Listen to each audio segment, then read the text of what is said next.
Hello दोस्तों, मैं सचिन अरोड़ा एक बार फिर से आप सभी लोगों का स्वागत करता हूं अरोड़ा एजुकेटर के इस ऑफिशियल यूट्यूब प्लेटफॉर्म पे। So I hope you all are doing great. आप सब बहुत बढ़िया होंगे। एक बार फिर से आज हम लोग यहां पर डिस्कस करेंगे IBPS RRB PO clerk computer awareness के सुपर डुपर हिट क्वेश्चंस। और ये क्वेश्चंस होंगे 40 क्वेश्चन, वही लेवल जो आपको एग्जाम में देखने को मिलता है। तो आउट ऑफ 40 आप कितना स्कोर करते हैं? तो आज के सेशन का टारगेट रखते हैं 30 क्वेश्चंस। अगर आप 30 प्लस स्कोर करते हैं तो आप बढ़िया स्कोर कर पा रहे हैं, आपका कॉन्फिडेंस लेवल बढ़िया है और एग्जाम में भी अच्छा स्कोर करेंगे। लेकिन अगर आपका स्कोर 30 प्लस आ रहा है आज के सेशन में, तो समझ जाइए कि कहीं ना कहीं कुछ गड़बड़ी हो रही है पढ़ने में और आपको कुछ बैलेंस करने की रिक्वायरमेंट है। पहली बात, कुछ बुक्स को मत पढ़िएगा। जैसे आप कुछ स्पेसिफिक बुक से पढ़ने लगते हैं, बुक से क्यों नहीं पढ़िएगा? क्योंकि 3 साल में जो बदलाव हुआ है पैटर्न में, वो जबरदस्त बदलाव है। अब आपको वो क्वेश्चन नहीं मिलते जो 3 साल पहले पूछे जाते थे, बिल्कुल बेसिक क्वेश्चन। इनपुट डिवाइसेस बताइए, आउटपुट डिवाइसेस बताइए, प्रोसेसिंग डिवाइसेस बताइए। ये बच्चों वाले क्वेश्चन अब नहीं आते हैं। और अगर आ भी गया एक क्वेश्चन तो उसको तो आप ऐसे ही कर देंगे, हर कोई कर लेगा। तो अब आपको मॉडरेट टू एडवांस लेवल पे पढ़ने की रिक्वायरमेंट है, क्योंकि एग्जाम का लेवल दिन बाय दिन, डे बाय डे टफ हो रहा है। तो अगर आप टफ लेवल को पढ़ेंगे तभी तो आप क्वेश्चंस को कर पाएंगे, है ना। ये नहीं कि आपने फिर से वही input devices, output devices, abacus, pascal ये सब पढ़ना शुरू कर दिया है ना। तो ये मत पढ़िएगा। जितना मैं आपको बता रहा हूं बस उसी को अगर आप अच्छे से देख लेंगे तो एग्जाम में 35 प्लस क्वेश्चंस को करके आएंगे। तो चलिए आज के सेशन की शुरुआत करते हैं और देखते हैं आप कितना स्कोर करते हैं। Have a look guys. साथ ही साथ आप जानते हैं कि आरबीआई असिस्टेंट की वैकेंसी भी आने वाली है ना। काफी ट्रेंडिंग है ये न्यूज कि कुछ ही दिनों में आरबीआई असिस्टेंट वैकेंसी रिलीज कर देगा। आईबीपीएस आरआरबी पीओ क्लर्क दोनों का पेपर आपका होना ही वाला है। पहले पीओ फिर क्लर्क, है ना। बैक टू बैक मेंस भी हो जाएगा। अगर यहां पर आपको लग रहा है अभी भी कि कंप्यूटर सेक्शन आपका वीकेस्ट है और कंप्यूटर में बहुत ज्यादा आप स्कोर नहीं कर पा रहे हैं, क्योंकि कंप्यूटर ऐसा सब्जेक्ट है जिसमें candidates full out of full score करते हैं और आप भी कर सकते हैं। 2-3 क्वेश्चन तो देखिए गलत होते ही हैं, है ना। या तो आपकी मिस्टेक से, या पढ़ने में कुछ गड़बड़ी हो गई, या एग्जाम के फीवर में आकर, है ना। वो प्रेशर भी तो होता है जिस समय आप हॉल में बैठते हैं, करते हैं सभी सब्जेक्ट्स को, तो कुछ क्वेश्चन तो गलत होना लाजमी है। लेकिन फिर भी बेटर परफॉर्मेंस देने के लिए कॉन्सेप्ट क्लैरिटी बहुत जरूरी है। और अगर आप चाहते हैं कि एक बार कंप्यूटर को अच्छे से पढ़ लिया जाए सभी एग्जामिनेशंस के पॉइंट ऑफ व्यू से, तो आप ज्वाइन कर सकते हैं इस कोर्स को भी, जहां पर बेसिक से एडवांस लेवल तक कंप्यूटर को कवर अप किया गया है। साथ ही साथ आपको यहां पर concept wise, MCQ wise, PDFs, mock test सब कुछ मिलने वाला है। कैसे ज्वाइन कर सकते हैं? अरोड़ा एजुकेटर एप्लीकेशन को इंस्टॉल करिएगा गूगल प्ले स्टोर या आईओएस स्टोर की मदद से, और फिर आप कनेक्ट हो सकते हैं इस शानदार बैच से, that is dream batch 3.0 for RBI and IBPS RRB 2023। किसी भी कंफ्यूजन के रिगार्डिंग कोई डाउट है, कुछ पूछना चाहते हैं, तो दिए गए नंबर पे व्हाट्सएप भी आप कर सकते हैं। और साथ ही साथ इस कोर्स की जो वैलिडिटी है वो रहेगी 12 months from the date of purchase. 12 महीने की वैलिडिटी के साथ में आपको ये कोर्स मिल रहा है। तो चलिए गाइस शुरू करते हैं आज के सेशन को। प्रीवियस सेशन यानी डे 4 में हमने आपसे एक क्वेश्चन पूछा था जिसका आंसर आप लोगों ने सबने बहुत करेक्ट दिया है। और ये क्वेश्चन इतना आसान नहीं था, लेकिन आपने अच्छी तरीके से प्रिपरेशन करी है तो आपने बिल्कुल सही इसका आंसर दिया है। Which software prevent the external access to a system? कौन सा सॉफ्टवेयर एक सिस्टम में बाहरी पहुंच को रोकता है? Firewall, gateway, router, virus checker या antivirus? And the correct answer is firewall. Firewall क्या हार्डवेयर है या सॉफ्टवेयर है? तो आंसर है फायरवॉल। हार्डवेयर और सॉफ्टवेयर दोनों है। तो ये क्वेश्चन भी एग्जाम में देखने को मिलता है कि firewall is hardware, software, both of these, none of these, है ना, इस तरीके का भी एक क्वेश्चन देखने को मिलता है। तो आंसर होगा ये क्या है, हार्डवेयर भी है और एक सॉफ्टवेयर भी है। नेक्स्ट, आज के सेशन का पहला क्वेश्चन ये रहा आपके स्क्रीन के सामने। बताइए, what is the typical range of RAM size in a standard laptop used for office work? कार्यालय कार्य के लिए उपयोग किए जाने वाले मानक लैपटॉप में रैम आकार की विशिष्ट सीमा क्या है? ऐसे प्रैक्टिकल क्वेश्चंस भी आपको एग्जाम में देखने को मिलेंगे जो आपकी बेसिक नॉलेज को जज कर रहे होंगे। अब बताइए इसका आंसर। अगर आप मार्केट में जाते हैं, एक लैपटॉप खरीदते हैं अपने बेसिक वर्क के लिए या ऑफिशियल वर्क के लिए, तो वहां पर जो रैम का साइज है वो मिनिमम कितना होना चाहिए और मैक्सिमम कितना हो सकता है? 128 केबी से 256 केबी, 256 एमबी से 512 MB, 4 GB to 16 GB, 128 GB या 256 जीबी तक, या none of these? Correct answer होगा 4 जीबी टू 16 जीबी, यानी उसकी रेंज कम से कम 4 जीबी की रैम होनी ही चाहिए। और ज्यादा से ज्यादा अगर आप एक गेमर हैं, एक सॉफ्टवेयर इंजीनियर हैं, एक डेवलपर हैं, तो आप 16 जीबी तक उसको एक्सटेंड कर सकते हैं, लेकिन 4 जीबी से बिलो तो हो ही नहीं सकती। क्यों? क्योंकि लेटेस्ट आ चुका है विंडोज 11 और विंडोज 11 की बेसिक रिक्वायरमेंट है रैम 4 जीबी। तो आप 4 जीबी मिनिमम और मैक्सिमम की तो कोई लिमिट नहीं है, आप 16 जीबी या इससे ज्यादा भी एक्सटेंड करवा सकते हैं। Next, which of the following is the main function of the CPU? CPU यानी प्रोसेसर। निम्नलिखित में से कौन सा सीपीयू का मुख्य कार्य है? Storing the data, executing the instructions, input and output, networking या ऑल ऑफ दीज? तो मुझे बताइए यहां पर कि प्रोसेसर या सीपीयू का मेन फंक्शन आपको क्या लग रहा है। देखते हैं एक एक करके। पहला कह रहा है स्टोरिंग द डेटा। क्या सीपीयू में डेटा स्टोर होता है? बिल्कुल होता है, लेकिन ये डेटा टेम्परेरी स्टोर होता है रजिस्टर में, यानी सीपीयू में ना होकर सीपीयू के अंदर जो मेमोरी होती है जिसे हम रजिस्टर बोलते हैं, उसमें टेम्परेरी स्टोर होता है और रजिस्टर फास्टेस्ट मेमोरी भी है। तो इसका मतलब स्टोरिंग डेटा ये सही नहीं लग रहा है, क्योंकि टेम्परेरी स्टोर होता है ना, दैट इज द रीजन। दूसरा है एग्जीक्यूटिंग इंस्ट्रक्शंस। क्या सीपीयू में इंस्ट्रक्शंस प्रोसेस होते हैं, एग्जीक्यूट होते हैं? जी हां, सीपीयू एक प्रोसेसिंग यूनिट है और यहां पर इंस्ट्रक्शंस को एग्जीक्यूट यानी प्रोसेस किया जाता है। तो ये तो लग रहा है। आगे देखते हैं, इनपुट एंड आउटपुट। क्या सीपीयू इनपुट और आउटपुट भी कंट्रोल करता है? बिल्कुल नहीं, सीपीयू का इनपुट और आउटपुट से कोई मतलब नहीं होता, तो ये फंक्शन नहीं है। नेटवर्किंग में भी सीपीयू का कोई लेना देना नहीं है, तो नेटवर्किंग भी नहीं होगा। मेन फंक्शन है एग्जीक्यूट करना इंस्ट्रक्शंस को। तो आंसर क्या होगा guys? Second is the correct one. Next, which of the following is a spreadsheet software?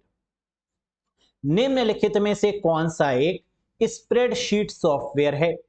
अब क्वेश्चन ये उठता है कि स्प्रेडशीट सॉफ्टवेयर किसको कहते हैं? तो आप बहुत अच्छे से जानते हैं, वो सॉफ्टवेयर जो रोज एंड कॉलम्स के फॉर्मेट में होता है उन्हें स्प्रेडशीट बोलते हैं। Those softwares which are in the format of rows and columns are called spreadsheet software. जैसे माइक्रोसॉफ्ट का एमएस एक्सेल एक स्प्रेडशीट है, गूगल का शीट ये भी स्प्रेडशीट है, लिब्रा ऑफिस का open source free of cost Calc ये भी स्प्रेडशीट है, नंबर्स एप्पल का नंबर ये भी स्प्रेडशीट है। तो आंसर क्या होगा guys? Very good, all of these, यानी ये सभी हमारे स्प्रेडशीट सॉफ्टवेयर्स के एग्जाम्पल है। Next, which of the following is not a feature of internet? निम्नलिखित में से कौन सा इंटरनेट की विशेषता नहीं है? बताइए। इंटरनेट का फीचर या इंटरनेट की कैरेक्टरिस्टिक्स या इंटरनेट की विशेषता कौन सी नहीं है? Flexibility of communication, accessibility, high cost, ease of use या ऑल ऑफ दीज? क्या इंटरनेट की मदद से कम्युनिकेशन होती है, कम्युनिकेशन फ्लेक्सिबल हो जाती है? जी हां। एक्सेसिबिलिटी, क्या इंटरनेट की मदद से हमें पहुंच बनाना आसान हो गया है? क्या हम आप तक पहुंच पा रहे हैं और आप हम तक पहुंच पा रहे हैं? यस, इट इज पॉसिबल, ये भी सही है। हाई कॉस्ट, क्या ये फीचर है? बिल्कुल नहीं। High cost is not a feature of the internet. Ease of use, ये भी सही है, आसान है इस्तेमाल करना। आपने कभी कोई ट्रेनिंग नहीं ली इंटरनेट को सीखने के लिए, आपने मोबाइल पकड़ा, आपने लैपटॉप यूज किया, आपको खुद आ गया इंटरनेट चलाना, तो ईज ऑफ यूज भी है। यानी कौन सा नहीं है? High cost is not the feature of internet. Next, very very important question, ऐसे ही क्वेश्चन आपको एग्जाम में मिलेंगे। What will be the result of the following MS Excel formula is equals to sum 8 divided by 4 divided by 2, comma 1 minus 2 divided by 2?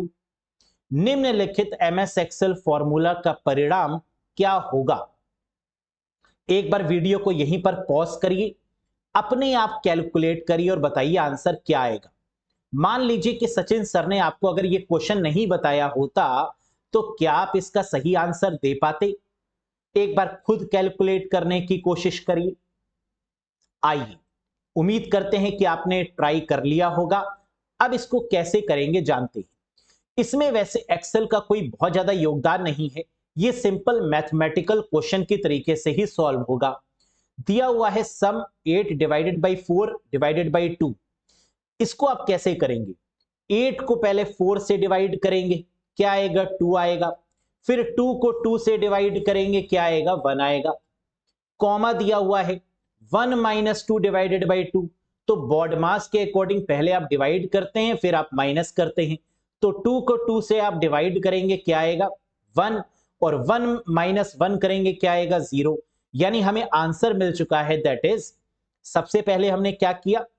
8 divided by 4 divided by 2 को solve किया, तो 8 divided by 4 हमें क्या मिल गया guys? 2, और 2 divided by 2 क्या मिल गया? 1।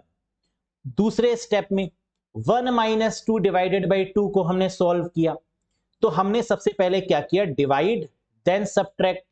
तो 2 को 2 से डिवाइड करेंगे, क्या मिल जाएगा? 1। 1 माइनस 1 हो जाएगा 0, और क्या लिखा हुआ है? सम करना है। तो 1 और 0 को जब हम सम करेंगे तो आंसर आएगा 1। तो अगर आपका आंसर आया है गाइस 1, है ना, तो बिल्कुल सही आंसर है, यानी option number 2 is the valid one. क्या ये समझ में आ गया? है ना, है तो बहुत आसान, लेकिन अगर एक बार आपने कम से कम इसकी प्रैक्टिस की होगी तो एग्जाम में आपको याद होगा कि सचिन सर ने ये क्वेश्चन करवाया था, 1 नंबर का क्वेश्चन था, एक आंसर आ रहा था। ठीक है, तो 1 नंबर में देवा तेरी ऊंची लंबी हील नू, 1 नंबर में देवा तेरी, है ना। तो एक गाना भी आपने सुना होगा पंजाबी में, एक करके शुरू होता है, बहुत फेमस रहा है एक समय में। तो यहां पर भी आंसर क्या रहा है गाइस? 1 आ रहा है। Next question, given below are 2 statement, choose the correct answer from the options. बताइए इसका आंसर क्या होगा? Again very very famous question, बहुत बार ये एग्जाम्स में पूछा जाता है। 2 स्टेटमेंट आपको गिवन है और आपको बताना है कि इनमें से कौन सा सही है, और इसी तरीके के क्वेश्चन आपको एग्जाम में मिलेंगे। कंपाइलर्स आर सॉफ्टवेयर, क्या कंपाइलर सॉफ्टवेयर होते हैं? जी हां। कंपाइलर, इंटरप्रेटर, ये ट्रांसलेटर होते हैं और इन्हें सॉफ्टवेयर बोलते हैं। अगर मैं आपसे पूछूं कि कंपाइलर और इंटरप्रेटर कैसे सॉफ्टवेयर है, सिस्टम सॉफ्टवेयर है या एप्लीकेशन सॉफ्टवेयर है, तो आंसर क्या आएगा? वेरी गुड, कंपाइलर और इंटरप्रेटर ये किस तरीके के सॉफ्टवेयर हैं? सिस्टम सॉफ्टवेयर है। इनके बिना सिस्टम चलता नहीं है, प्रोग्रामिंग होती नहीं है, तो these are called as system software. पहला तो बिल्कुल सही है। दूसरा कह रहा है touch screen monitors are both input and output. हम जानते हैं सिर्फ मॉनिटर्स अगर दिया होता तो आउटपुट हो जाता। लेकिन टच स्क्रीन मॉनिटर्स दिया हुआ है तो टच स्क्रीन हमारा इनपुट होता है, क्योंकि वहां पर हम फिंगर यूज करते हैं स्क्रीन के ऊपर एज एन इनपुट। तो touch screen are both input and output, यानी ये स्टेटमेंट भी बिल्कुल वैलिड है। तो पहला भी वैलिड और दूसरा भी वैलिड, तो आंसर हो गया बोथ आर ट्रू, यानी first is the correct one. समझ में आया? Next, what is the result of the following MS Excel formula? Again एक क्वेश्चन आता हुआ, निम्नलिखित एमएस एक्सेल सूत्र का परिणाम क्या है? और ये फॉर्मूला गिवन है equals to 256 divided by 8 divided by 4 divided by 2। कैसे करेंगे? एक बार फिर से वीडियो को पॉज करिए, अपने आप करने की कोशिश करिए और फिर देखिए कि आपने सही जवाब दिया है या फिर नहीं। कैसे किया आपने? सबसे पहले 256 को 8 से डिवाइड करेंगे, तो आप जानते हैं 256 को 8 से डिवाइड करने पर 32 यानी 32 मिलेगा। फिर 32 को 4 से डिवाइड कर देंगे, क्या मिलेगा? 4 8 जा 32 यानी 8, और 8 को 2 से डिवाइड कर देंगे तो मिल जाएगा 2 4 जा 8 यानी 4। तो आंसर आ चुका है हमारे पास, दैट इज 4। आइए एक बार देख लेते हैं फिर से। तो स्टेप 1 क्या है? 256 को 8 से आपने डिवाइड किया, 32 आया, 32 आया। 32 को फिर 4 से आपने डिवाइड किया, 8 आया, और फाइनली 8 को आपने 2 से डिवाइड किया, 4 आया, और करेक्ट आंसर आपके सामने आ चुका है, दैट इज 4। क्लियर है? Very good. Next, which of the following can be defined as the node which act as an entrance for the other node in a network? अक्सर ये क्वेश्चन कैंडिडेट गलत करते हैं, देखते हैं आपने सही दिया है या गलत। निम्नलिखित में से किसे उस नोड के रूप में परिभाषित किया जा सकता है जो नेटवर्क में अन्य नोड्स के लिए प्रवेश द्वार के रूप में कार्य करता है? क्या होगा answer? Router, switch, gateway, hub या ब्रिज? हमने क्वेश्चन में देखा एंट्रेंस। एंट्रेंस का मतलब जो द्वार पे खड़े होके चेक करे कि हां तुम्हें अलाउड किया जाता है, तुम्हें नहीं, है ना। जैसे जो बाहर गार्ड होता है वो क्या करता है? वो यही देखता है कि किसको एंट्रेंस देनी है और किसको नहीं देनी। तो ये काम कौन कर रहा है? गेटवे कर रहा है। तो आंसर क्या होगा गाइस? एंट्रेंस मतलब गेट, गेट मतलब गेटवे, है ना। अब तो याद रहेगा, अब तो गलत नहीं होगा।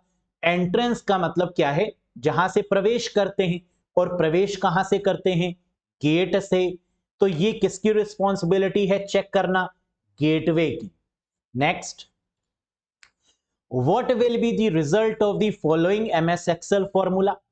ऐसे ही क्वेश्चन एग्जाम में मिलते हैं।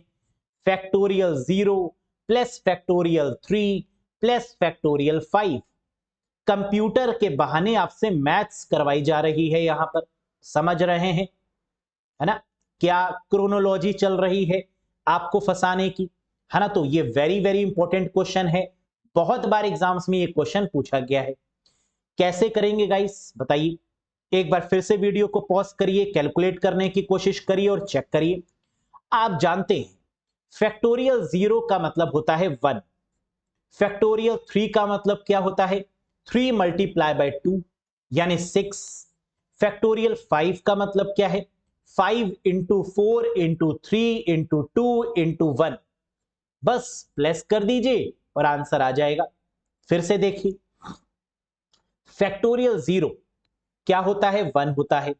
फैक्टोरियल 3 को पीछे से करिए, यानी 3 के पहले क्या आता है? 2, और 2 के पहले क्या आता है? 1। मल्टीप्लाई कर दीजिए, 3 2 1 को क्या आ गया? 6।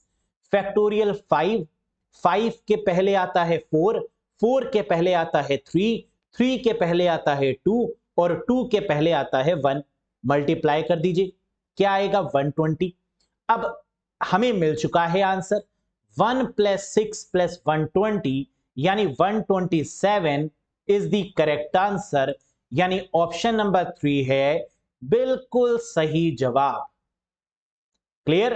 Next, what is the value of the following MS Excel formula? एक और मैथ्स का क्वेश्चन, लेकिन कंप्यूटर में एमएस एक्सेल में पूछा जा रहा है। क्या है क्वेश्चन? मॉड 11,3, बताइए इसका आंसर क्या आएगा? 3, 4, 5, 2 या नन ऑफ दीज? मॉड का मतलब होता है मॉड्यूलस, यानी रिमाइंडर। जब आप 11 को डिवाइड करेंगे 3 से तो रिमाइंडर क्या आएगा? जो रिमाइंडर आएगा वही आपका आंसर है। 3 3 9, रिमाइंडर बचा 2, यानी आंसर आ गया 2। देख लीजिए एक बार, जब 11 को हम 3 से डिवाइड करेंगे तो 3 3 9 आएगा और रिमाइंडर क्या बचेगा? 2। और मॉड का मतलब ही क्या होता है? That is remainder, that is 2 is the correct one. Next, name that antivirus software used mainly for online banking and it is fully free for Windows operating system. उस एंटीवायरस सॉफ्टवेयर का नाम बताइए जो मुख्य रूप से ऑनलाइन बैंकिंग के लिए उपयोग किया जाता है, यानी बैंकिंग में ही इस एंटीवायरस सॉफ्टवेयर का यूज होता है और विंडोज ओएस के लिए पूरी तरीके से मुफ्त है, फ्री है। That is called bit defender. सबसे पॉपुलर है और बैंकिंग में यूज होने वाला सबसे famous antivirus Windows operating system के लिए, that is called bit defender. Next, which of the following provides a printed copy of your presentation? Again, very important one. निम्नलिखित में से कौन आपकी प्रस्तुति की मुद्रित प्रति प्रदान करता है?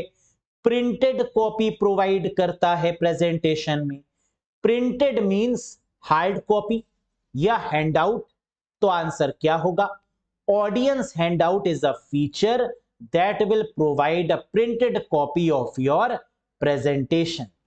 ये क्वेश्चन कई बार वर्जन के साथ में भी आपको मिल जाएगा, जैसे in MS PowerPoint 365 which of the following provides a printed copy of your presentation. तो किसी भी वर्जन के साथ आपको मिले, आंसर सेम रहेगा, audience handout. Next, dash is a small amount of data generated by a website and saved by your web browser. Dash एक website द्वारा उत्पन्न और आपके वेब ब्राउजर द्वारा सहेजा गया डेटा की एक छोटी मात्रा है। बताइए, कैशे, क्लाउड, कुकीज, स्टोरेज या नन ऑफ दीज? आप जानते हैं स्मॉल अमाउंट ऑफ डेटा है, जनरेट किया है किसने? वेबसाइट यानी सर्वर ने, और सेव हुआ है ब्राउजर पे। तो आप जानते हैं हर एक सेशन में मैंने आपको बताया है कि सेंड करता है सर्वर, सेव होता है क्लाइंट यानी ब्राउजर पे, that is called cookies.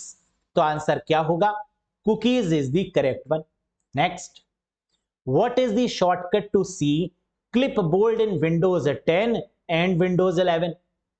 Windows 10 और विंडोज 11 में क्लिपबोर्ड देखने की शॉर्टकट की क्या है? ये क्वेश्चन या तो आपको विंडोज 10 के साथ में मिलेगा या विंडोज 11 के साथ में, या ऐसे भी मिल सकता है जैसे मैंने दिया है। क्लिपबोर्ड को ओपन करने की शॉर्टकट की क्या है?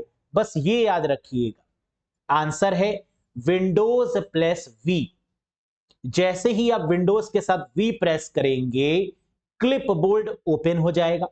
आपके सामने ये मैसेज लिखकर आएगा विंडोज में कि let's get started, turn on clipboard history to copy and view multiple items. तो आंसर क्या है guys? Windows plus V. Next, Microsoft has renamed its disk defragmenter utility as. हम जानते हैं डिस्क डिफ्रैगमेंटर क्या करता है। हमने आपको प्रीवियस सेशंस में भी बताया हुआ है कि डिस्क डिफ्रैगमेंटर एक यूटिलिटी सॉफ्टवेयर है, और जितने भी यूटिलिटी सॉफ्टवेयर होते हैं वो सब किसके पार्ट होते हैं? सिस्टम सॉफ्टवेयर के पार्ट होते हैं। चाहे वो एंटीवायरस हो, डिस्क क्लीनअप हो, डिस्क डिफ्रैगमेंटर हो। और डिस्क डिफ्रैगमेंटर का काम होता है यूज्ड स्पेस को एक तरफ और अनयूज्ड स्पेस को एक तरफ करने का। लेकिन हाल ही में माइक्रोसॉफ्ट ने डिस्क डीफ्रैगमेंटर का नाम बदल दिया है और इसका नाम कर दिया गया है क्या? That is called drive optimiser.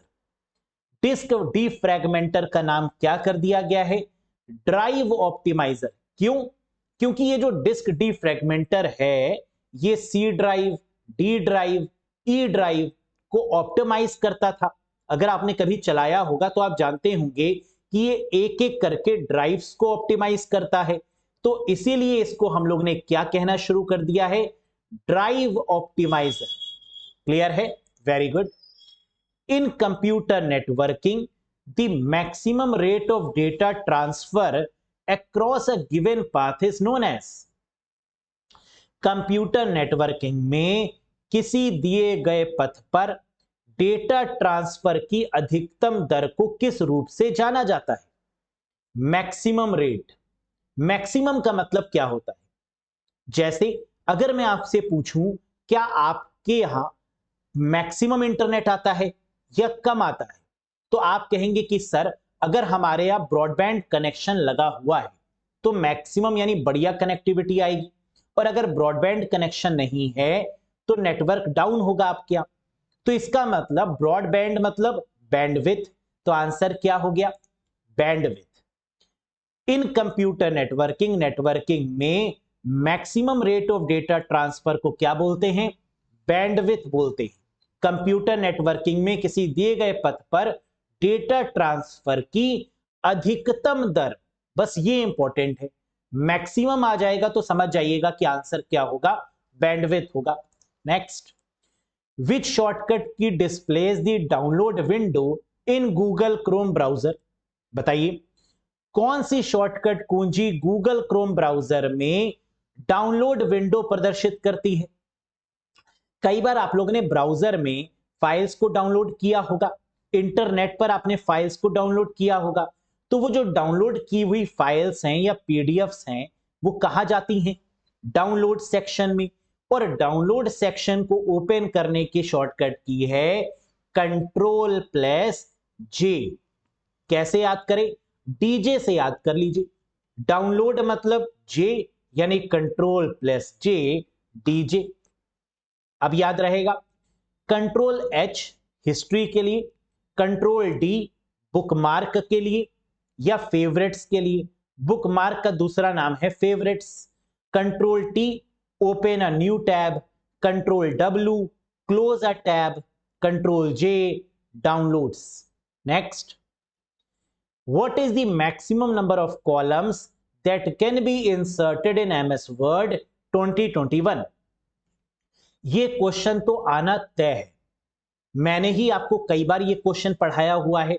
बताइए MS Word 2021 में अधिकतम कितने कॉलम डाले जा सकते हैं?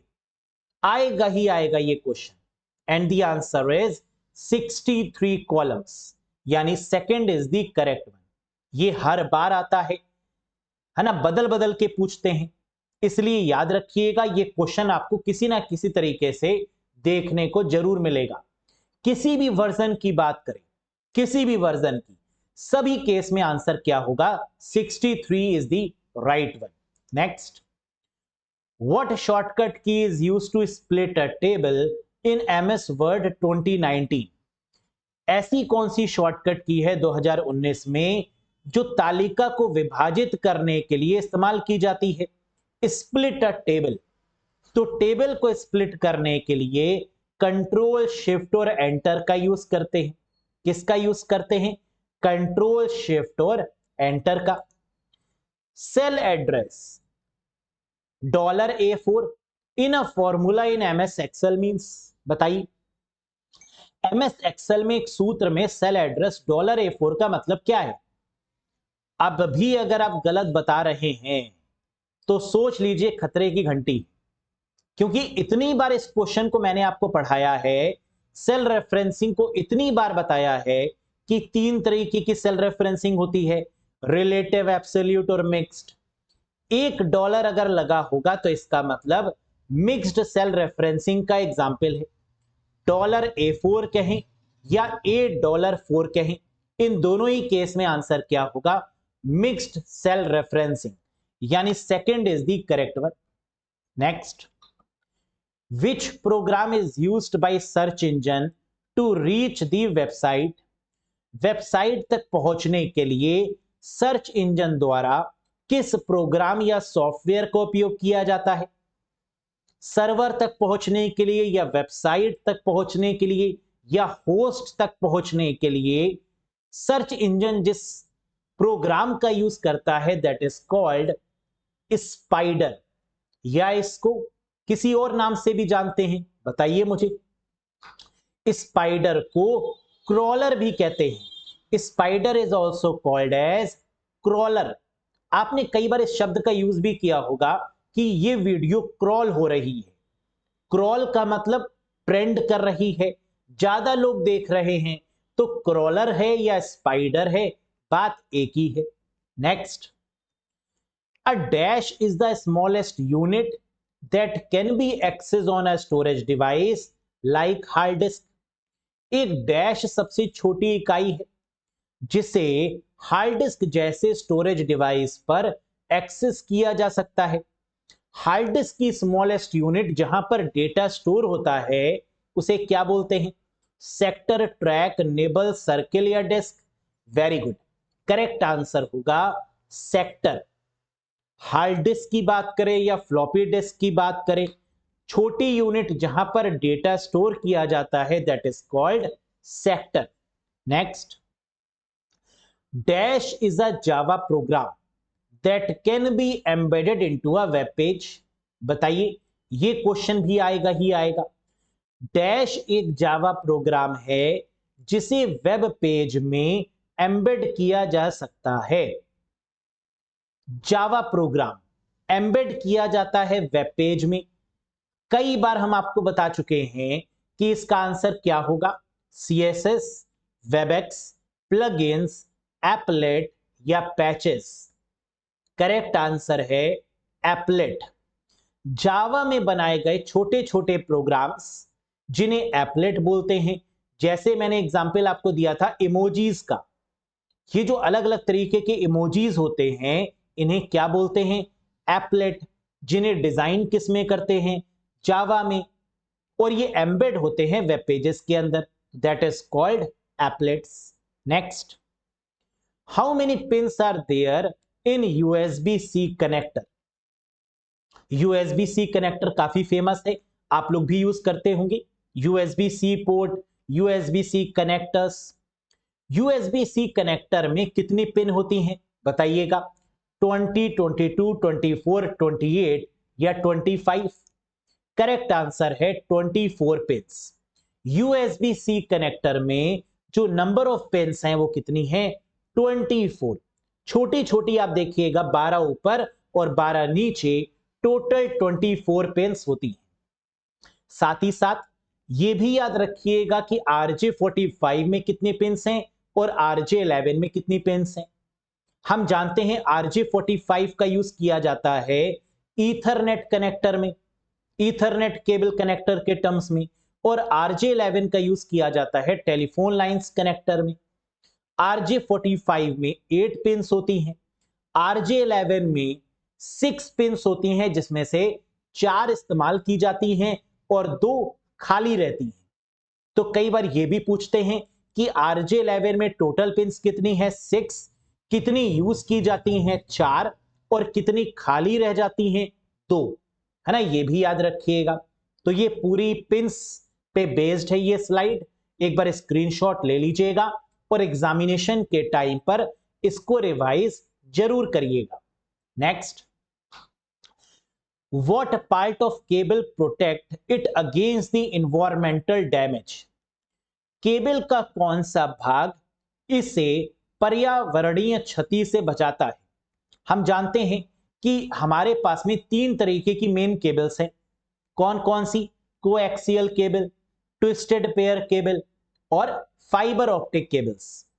केबल्स के ऊपर एक परत चढ़ाई जाती है जिससे कि इसे पर्यावरण से यानी इन्वायरमेंट से खतरा ना हो। और इस परत को क्या बोलते हैं? शीथ, ब्रेडिंग प्लीनम, क्लैडिंग या all of these? Very good, and the correct answer is sheath. इसे शीथ के नाम से जाना जाता है। एक तरीके की शीट होती है जिसे कंप्यूटर के लैंग्वेज में शीथ बोलते हैं। तो आप देख सकते हैं केबल्स के ऊपर परत चढ़ाई जाती है, परत दर परत, ताकि जो केबल है अंदर वो डैमेज ना हो। That is called sheath. Next, TCP IP is also known as. TCP IP को किस नाम से जाना जाता है? टीसीपी आईपी का मतलब ट्रांसमिशन कंट्रोल प्रोटोकॉल और इंटरनेट प्रोटोकॉल। टीसीपी आईपी क्या है? What is basically a TCP IP? हम लोग जानते हैं कि टीसीपी आईपी एक मॉडल है। ओएसआई मॉडल से पहले आया टीसीपी आईपी मॉडल, है ना, ये भी हम लोग जानते हैं। ओएसआई मॉडल बनाया किसने? आईएसओ के द्वारा, इंटरनेशनल ऑर्गेनाइजेशन फॉर स्टैंडर्ड या international organization for standardization. TCP IP model बनाया डीओडी यानी डिपार्टमेंट ऑफ डिफेंस ने। तो टीसीपी आईपी मॉडल को या टीसीपी आईपी को कई बार डीओडी मॉडल के नाम से भी जानते हैं। याद रखिएगा, that is called DoD model. Total number of layers कितनी होती हैं टीसीपी आईपी मॉडल में? तो पहले लेयर्स होती थी 4 और अब इसको कन्वर्ट करके क्या कर दिया गया है? 5 लेयर्स। प्रीवियस सेशन में मैंने आपको बताया था टीसीपी आईपी मॉडल में कौन सी 2 लेयर नहीं होती हैं जो ओएसआई मॉडल में होती हैं? तो आंसर है सेशन और प्रेजेंटेशन लेयर एब्सेंट होती हैं टीसीपी आईपी मॉडल में। याद आया? Very good. Hub is a dash device and switch is a dash device. बताइए, हब एक ऐसी डिवाइस है और स्विच एक वैसी डिवाइस है। तो यहां पर क्या आएगा जरा बताइए, ये ऐसी और वैसी में क्या फिट कर पाएंगे आप लोग? हब कैसी है? हब एक महिला की तरीके से होती है जिसके कान में अगर कुछ बोलो तो वो सभी को बोल देती है ना। जैसे अगर आप किसी से कहो कि ये बात बतानी नहीं है तो वो सभी को बता देते हैं कि नहीं हम तो सबको बताएंगे, हमारे पेट में कुछ पचता नहीं है भाई, है ना। ढिंडोरा पीट देते हैं, ये हो रहा है उसके घर में, अरे सुनिए शुक्ला जी, है ना, ये हो रहा है वहां पर। तो हब एक ब्रॉडकास्टिंग डिवाइस है जबकि स्विच बेचारी सीधी सादी डिवाइस है, दैट इज कॉल्ड यूनिकास्टिंग। तो hub is the broadcasting device जो शोर मचाती है, स्विच गंभीरता से मामले को हैंडल करती है और यूनिकास्टिंग करती है। तो आंसर क्या होगा? हब इज अ ब्रॉडकास्ट और switch is a unicast. Computer के सेंस में अगर हम हब को कोई डेटा देते हैं कि इस कंप्यूटर तक पहुंचाओ, तो हब क्या करेगा? वो डेटा सभी कंप्यूटर को दे देगा। अब जिसको चाहिए वो एक्सेप्ट करे और जिसको नहीं चाहिए वो रिजेक्ट करे, है ना, यानी खतरा है डेटा को। लेकिन स्विच क्या करती है? क्योंकि स्विच यूज करती है मैक एड्रेस को, इसीलिए स्विच 1 to 1 डेटा को डायरेक्टली ट्रांसफर करती है यूनिक कास्टिंग की मदद से। यूनिक कास्टिंग का मतलब जैसे आपने मुझे व्हाट्सएप पर मैसेज किया या आपने मुझे टेलीग्राम पे मैसेज किया, 1 to 1 personal message, that is called unique casting. Next, which type of network media carries data encoded into impulses of light? किस प्रकार का नेटवर्क मीडिया प्रकाश के आवेगों में इनकोडेड डेटा ले जाता है? मैंने देखा क्वेश्चन में लाइट, प्रकाश, बस आंसर मिल गया। लाइट पर जो केबल काम करती है that is called optical fibre cable या फाइबर ऑप्टिक केबल। तो करेक्ट आंसर हो गया दैट इज फाइबर। ऑप्टिक का मतलब ही लाइट होता है, तो लाइट के स्पीड से जो काम करती है that is called fibre optic cable. Next, what is the default subnet mask for class C network? Class C network के लिए बाय डिफॉल्ट सबनेट मास्क क्या है? बताइए।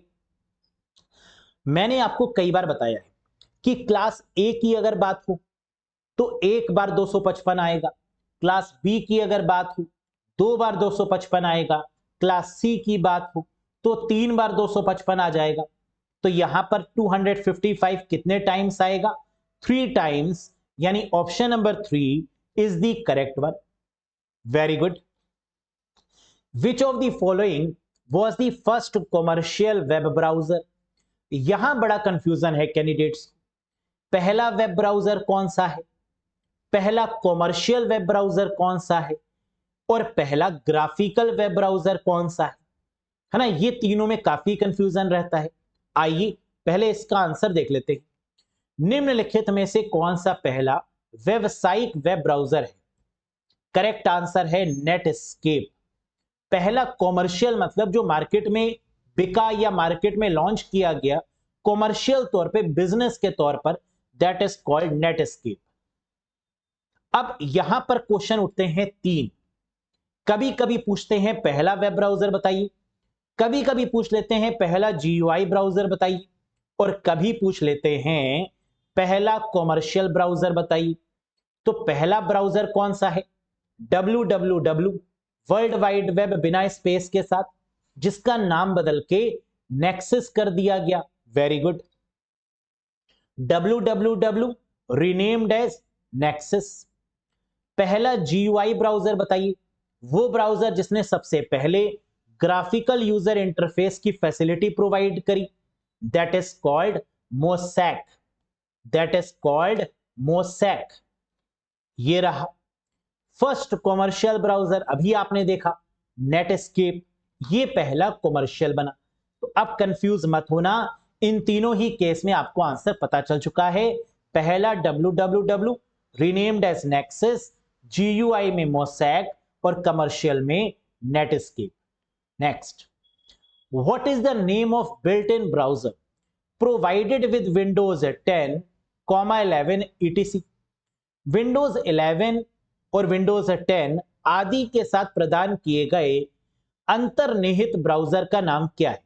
Built in browser, default browser in Windows 10 and 11, यानी बात हो रही है latest browser of Windows of Microsoft, that is Edge, यानी आंसर होगा fourth option. Very good. Dash is a URL box that combine the function of both the address bar and search box। ये बहुत ही बेहतरीन question है और examiner जानता है कि 99% कैंडिडेट्स इस क्वेश्चन का आंसर नहीं कर पाएंगे या गलत करेंगे। देखते हैं कि आप 1% में आते हैं या 99% में। आइए, डैश एक यूआरएल बॉक्स है जो एड्रेस बार और सर्च बॉक्स दोनों के फंक्शन को जोड़ता है। क्वेश्चन क्या कह रहा है, कह रहा है तो ये यूआरएल बॉक्स ठीक है, जहां पर यूआरएल लिखते हैं यानी यूनिफॉर्म रिसोर्स लोकेटर है, एड्रेस जहां पर लिखते हैं वेबसाइट का, लेकिन ये एड्रेस बार भी है और सर्च बॉक्स भी है। यहां पर हम कुछ भी सर्च भी कर सकते हैं और एड्रेस बार भी है।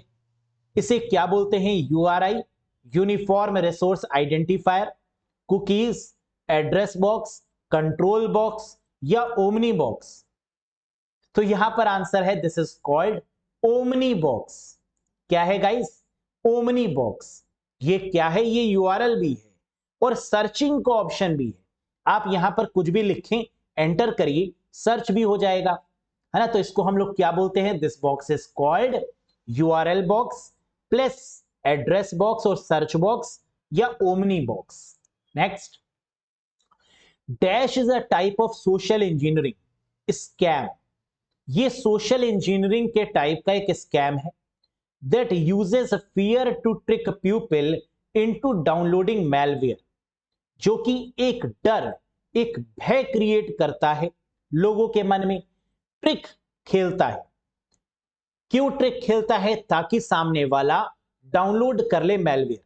तो यहां पर मैलवेयर सामने वाला खुद डाउनलोड करता है अनजाने में। इस तरीके का सोशल इंजीनियरिंग स्कैम को क्या बोलते हैं, डैश एक प्रकार का सोशल इंजीनियरिंग घोटाला है जो डर का उपयोग करके लोगों को मैलवेयर डाउनलोड करने के लिए प्रेरित करता है। कैसे, एक मैसेज आएगा आपके सामने और लिख कर आएगा कि अगर 10 मिनट के अंदर आपने सॉफ्टवेयर को इंस्टॉल नहीं किया तो आपका सिस्टम लॉक हो जाएगा, आपके सिस्टम की फाइल्स उड़ जाएंगी। ऐसा भयानक डर पैदा करना और इंस्टॉल करवा लेना मैलवेयर, इस तरीके के स्कैम को क्या बोला जाता है? मेलवर्टाइजिंग, फिशिंग, स्निफिंग, स्पूफिंग या स्केयरवेयर। क्वेश्चन में अगर मिले फियर, डर, तो आंसर लगा दीजिएगा स्केयरवेयर, क्योंकि डर के आगे क्या है? जीत है। यहां डर के आगे जीत नहीं है, यहां फियर के आगे स्केयर है। तो फियर मतलब ही होता है स्केयर, है ना, बच के रहना रे बाबा। तो फियर मींस स्केयरवेयर। इस तरीके के सोशल इंजीनियरिंग स्कैम को स्केयरवेयर बोला जाता है। Next, dash gives a hacker full control of your system and is not detected by antivirus software। बताइए, डैश हैकर को आपके सिस्टम का पूर्ण नियंत्रण देता है और एंटीवायरस सॉफ्टवेयर द्वारा इसका पता नहीं लगाया जाता है। एंटीवायरस सॉफ्टवेयर इस पर काम ही नहीं करता है। Not detected by the antivirus, antivirus यहां काम कर ही नहीं सकता, और ये हैकर को आपके कंप्यूटर का पूरा कंट्रोल दे देता है। अब हैकर बैठ के आपके कंप्यूटर को चलाता है, आप देखते रह जाते हैं। इस तरीके के एक्ट को क्या बोलते हैं guys? And the answer is root kit. कभी भी एडमिनिस्ट्रेटिव राइट्स के बारे में बात करें, कभी भी हैकर पूरा सिस्टम का कंट्रोल ले ले, ऐसी बात करें, तो आंसर क्या होगा? Root kit is the correct one.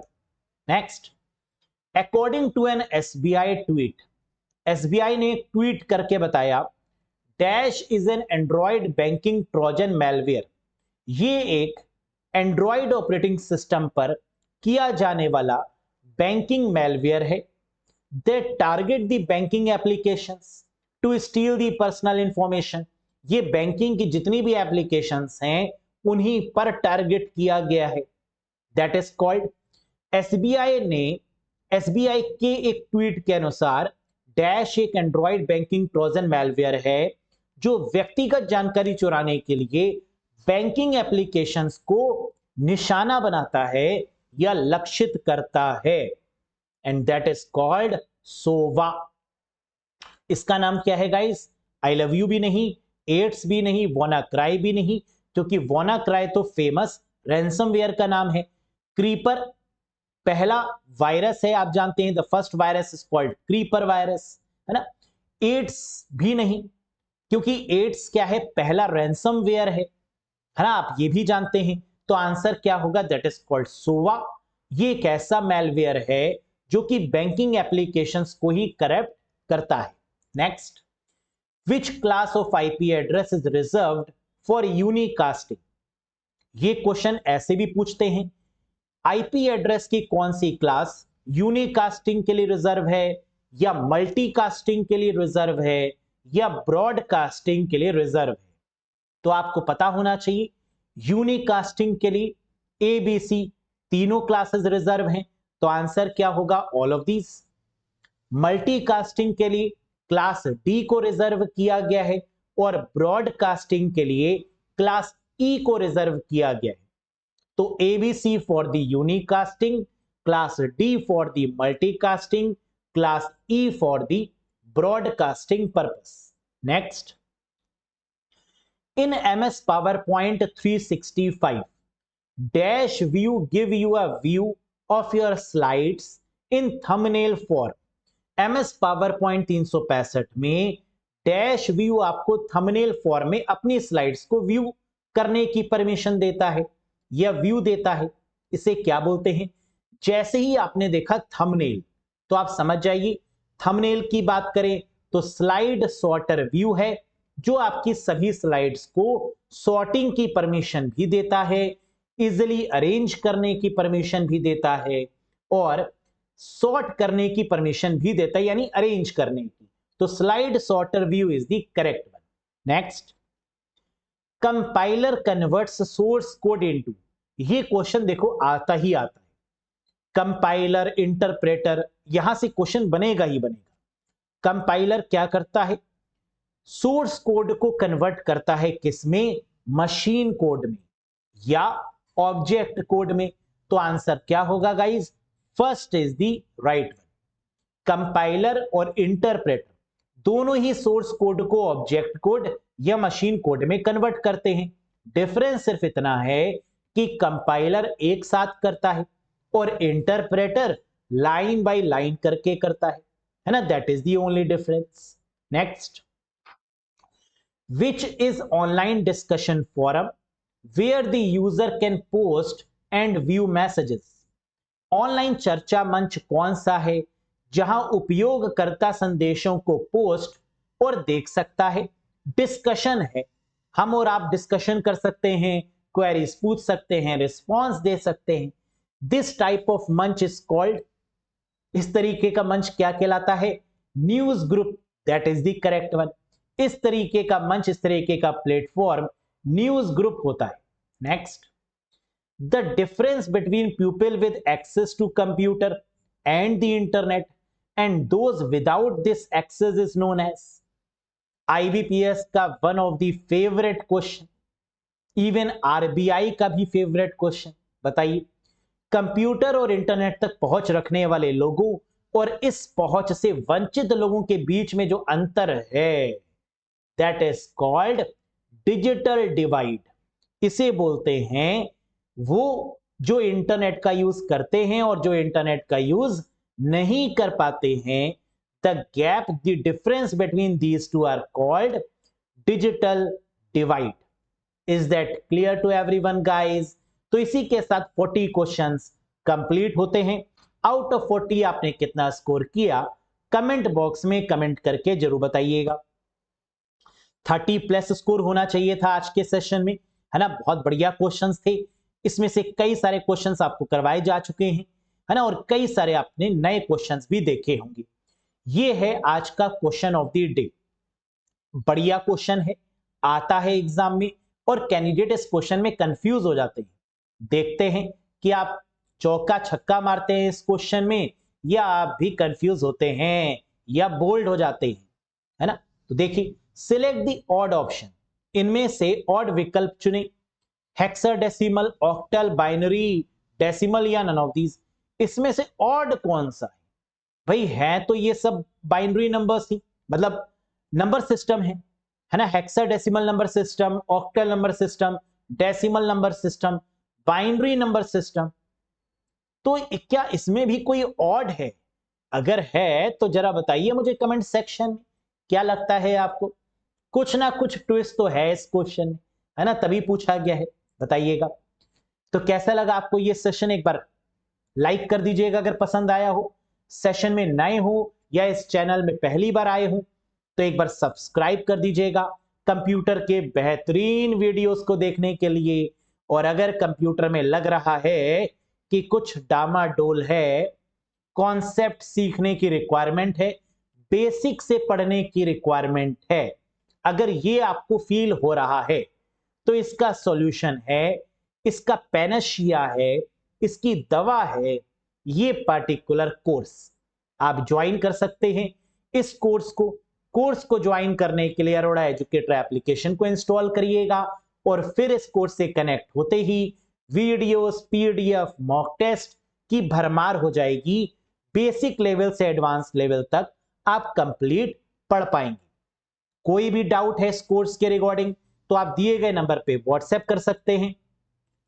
कुछ सेशन में पूछना चाहते हैं, किसी क्वेश्चन में कोई कंफ्यूजन रहा हो, कोई डाउट रहा हो, कुछ कहना चाहते हो, तो आप कमेंट सेक्शन में भी अपना कमेंट लिख सकते हैं। That's all for today guys. आज के लिए बस इतना ही। मैं उम्मीद करता हूं कि आप बहुत बढ़िया तरीके से परफॉर्म करेंगे एग्जाम में। कॉन्फिडेंस लेवल आपका बहुत बूस्ट अप हो चुका है, बहुत सारे क्वेश्चंस को आप लगातार कर रहे हैं। यही प्रैक्टिस है जो आपको एग्जाम में मैक्सिमम स्कोर करवाएगी।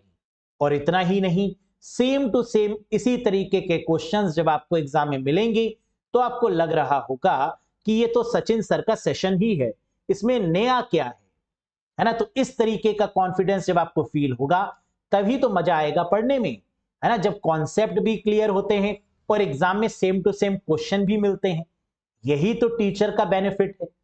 जब तक वो ही क्वेश्चन और वही ऑप्शन ना मिले तो फायदा क्या है पढ़ने का, है ना। मजा तभी आता है जब समझ में भी आए और एग्जाम में भी आए। तो इन दोनों की गारंटी है guys. Thank you very much. बहुत जल्द मिलेंगे नेक्स्ट सेशन में। Till then bye bye and take care.